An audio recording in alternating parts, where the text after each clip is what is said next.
नमस्कार साथियों, पीएल गुप्ता, गुप्तवंश प्रचारक। इतिहास में पहली बार हुआ है, आज़ादी से पहले और आज़ादी के बाद, कि किसी राजनीतिक पार्टी ने, चाहे सपा हो, चाहे बसपा हो, चाहे कांग्रेस हो, या किसी भी राजनीतिक पार्टी ने कोई अपना फाउंडेशन नहीं बनाया है। लेकिन भुर्जी समाज के कुछ लोग ऐसे हैं जो पहले राजनीतिक भागीदारी के नाम पर समाज में चंदा ले रहे थे, समाज में चंदाखोरी कर रहे थे। अब जब पीएल गुप्ता ने और पीएल गुप्ता के समर्थकों ने इस बात को उठाया और उनको एक्सपोज किया समाज में कि कैसे लोग राजनीतिक भागीदारी के नाम पर चंदा ले रहे हैं और उस चंदे को कैसा दुरुपयोग कर रहे हैं, तो उन लोगों ने एक फाउंडेशन बना लिया है चंदा लेने के लिए। तो पहली बार ऐसा हुआ है कि किसी नेता ने राजनीतिक पार्टी भी बनाया है और फाउंडेशन भी बनाया है, और उसी के पदाधिकारी राजनीतिक पार्टी के पदाधिकारी हैं और उसी के फाउंडेशन के पदाधिकारी हैं। तो यही चीज मैं बार बार भुर्जी समाज को समझाना चाहता हूं।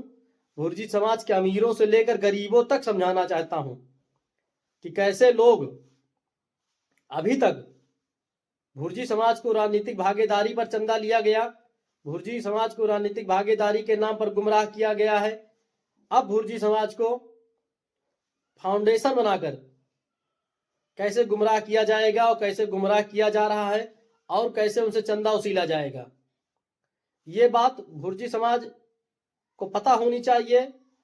कि एक नेता की मानसिकता साफ साफ दिखाई देती है, जो पहले राजनीतिक भागीदारी की बात करता है, जो पहले एक राजनीतिक पार्टी बनाता है और चुनाव कभी नहीं लड़ता,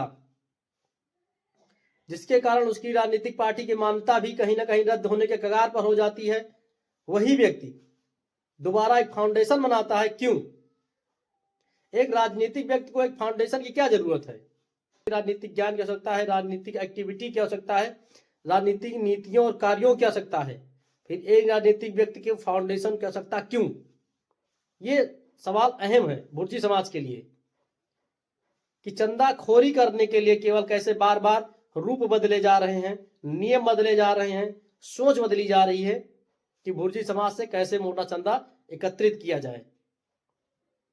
मेरा किसी से पर्सनल कोई विरोध नहीं है, विरोध है केवल इस बात का कि भुर्जी समाज को, जो पहले ही इतना पीछे है, जिसका पहले इतना ही शोषण बहुत सारे लोगों ने किया है, आज उनका शोषण कहीं ना कहीं भुर्जी समाज के लोग गुमराह करके कैसे चंदा लेने का काम करके उनका शोषण कर रहे हैं, इधर उधर उनको भटका रहे हैं। ये भुर्जी समाज के लिए बहुत दुख की बात है। मैं इतना ही कहूंगा समस्त भुर्जी समाज के लोगों से, मेरा किसी से विरोध नहीं है, लेकिन आप अपनी आंखें समय रहते खोलिए। यदि 27 के पहले पहले यदि आप अपने आप को भुर्जी के नाम पर एकत्रित नहीं कर पाए, यदि 26 में आप भुर्जी के नाम पर अपनी पहचान नहीं बना पाए, तो मुझे लगता है कि भुर्जी समाज को ना राजनीतिक भागीदारी मिलेगी, ना सामाजिक सम्मान मिलेगा। केवल भुर्जी समाज के नेता भुर्जी का केवल शोषण करेंगे बस। अगर मेरी बातों से किसी की भावनाओं को ठेस पहुंची हो तो मैं भुर्जी समाज से क्षमा प्रार्थी हूं।